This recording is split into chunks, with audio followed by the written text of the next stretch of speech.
नमस्कार। तो आज चर्चा करते हैं एक बहुत ही महत्वपूर्ण व्यक्ति भारतीय संविधान के अंतर्गत जिसका वर्णन किया गया, भारत का नियंत्रक महालेखा परीक्षक सीएजी। और संयोग से आज चूंकि 8 अगस्त 2020 आज की तारीख में ही आज नए सीएजी अपॉइंट हो रहे हैं और इसलिए भी ये टॉपिक इम्पोर्टेंट है इस बार अपकमिंग एग्जामिनेशन में, क्योंकि जम्मू कश्मीर राज्य के पूर्व एलटी यानी लेफ्टिनेंट गवर्नर वो वर्तमान में भारत के सीएजी नियुक्त किए गए हैं। इनका नाम जीसी मुर्मू रखा गया है। तो चलिए डेप्थ में समझते हैं क्या सीएजी की पावर्स हैं,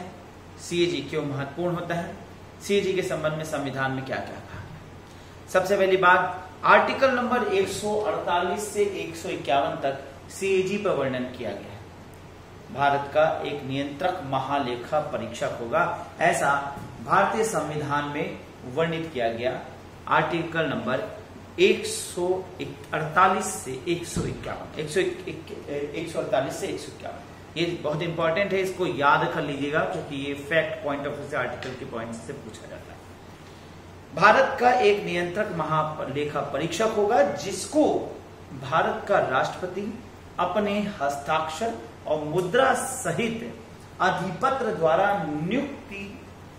करेगा और उसके पद से केवल उसे उसी रीति से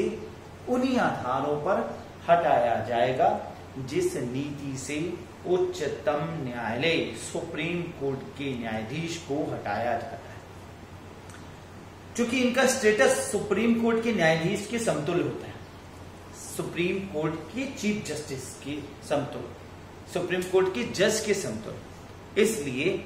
इन्हें उसी समतुल्य, उसी दृष्टिकोण से, उसी स्वरूप के साथ उन्हीं रीतियों से हटाया जा सकेगा जिस रीति से भारत के उच्चतम न्यायालय के न्यायाधीश को हटाया जाता है। 9वां स्टेटस होता है, देश में 9th पोजीशन स्टैंडर्ड के अकॉर्डिंग इनका माना जाता है। प्रेसिडेंसी क्रम में इन्हें 9th स्टेटस दिया जाता है। प्रत्येक व्यक्ति, अब क्या कहा गया है इनकी नियुक्ति के संबंध में, इनके स्टेटस के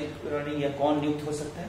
प्रत्येक व्यक्ति जो भारत का नियंत्रक महालेखा परीक्षक नियुक्त किया जाता है, अपना पद ग्रहण करने से पहले राष्ट्रपति या उसके द्वारा इस निमित्त नियुक्त व्यक्ति के समक्ष तीसरी अनुसूची में इस प्रयोजन के लिए दिए गए प्रारूप के अनुसार शपथ लेता है या प्रतिज्ञान करता है, उस पर अपना हस्ताक्षर करता है। यानी तीसरी अनुसूची में जो वर्णित है तरीका, जो नियमित रूप से प्रयोजन है, जो शपथ लेने का प्रारूप है, उस स्वरूप को, उन प्रारूप को मानते हुए भारत का नियंत्रक महालेखा परीक्षक नियुक्त होता है, जिसे राष्ट्रपति द्वारा नियुक्त किया जाता है। नियंत्रक महालेखा परीक्षक का वेतन, सेवा की अन्य शर्तें ऐसी होंगी जो संसद विधि द्वारा अवधारित करे,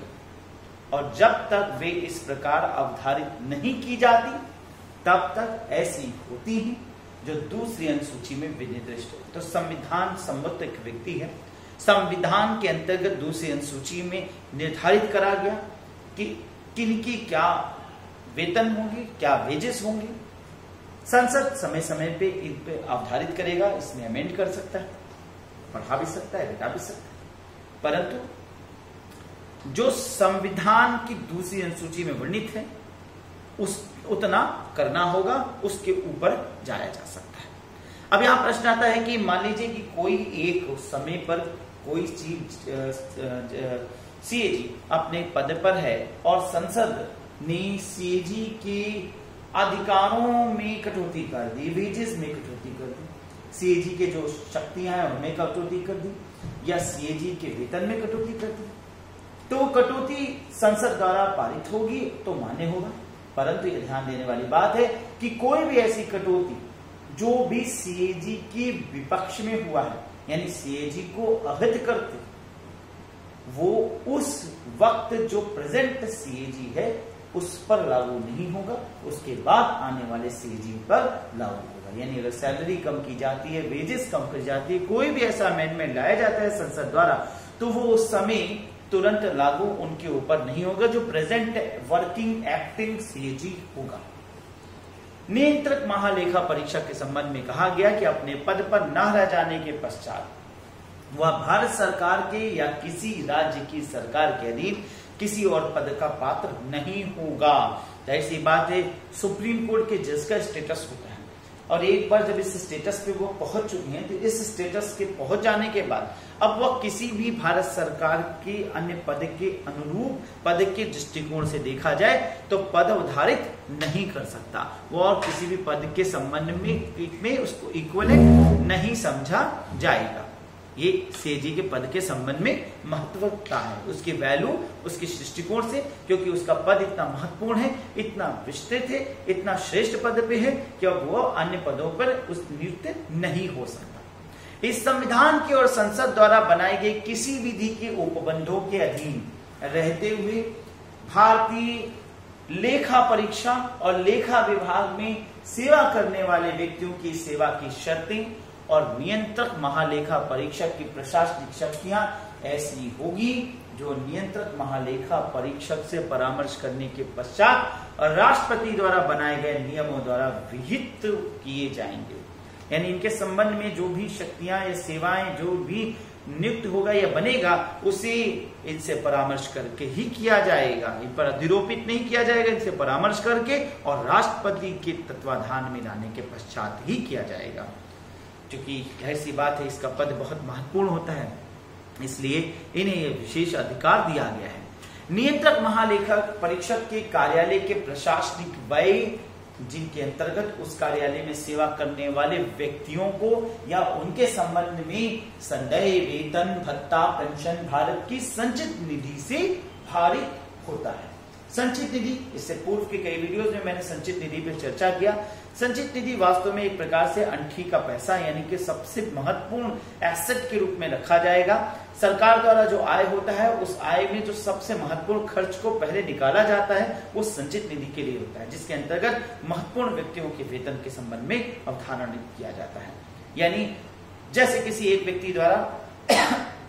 किसी सैलरी को प्राप्त करने के पश्चात उस सैलरी में महत्वपूर्ण संदर्भ में रेफरेंस पे पहले खर्चे को कॉन्टेक्स्ट में निकाल दिया जाता है, जैसे